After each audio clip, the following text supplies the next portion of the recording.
गेल्या डिसेंबर महिन्यापासून बुलढाणा जिल्ह्यातल्या शेगाव, नांदुरा, खामगाव तालुक्यातील अनेक गावात अचानक केस गळतीने नागरिक हैराण झाले होते। आता केस गळती झालेल्या रुग्णांची नखं अचानक विद्रूप होऊ लागली आहेत। अनेकांची नखं चक्क गळून पडली आहेत। या परिस्थितीमुळे आता परिसरातील नागरिकांमध्ये भीतीचं वातावरण पाहायला मिळतंय।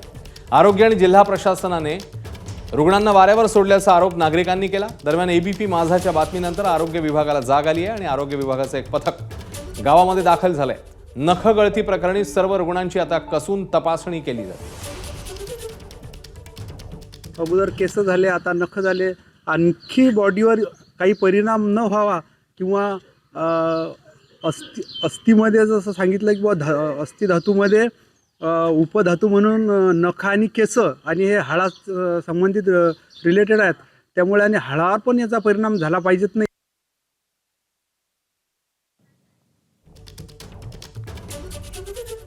या सगळ्या संदर्भात आरोग्य अधिकारी डॉक्टर अनिल बनकर काय म्हणतात, त्यांनी काय माहिती दिली आहे ते पाहूया।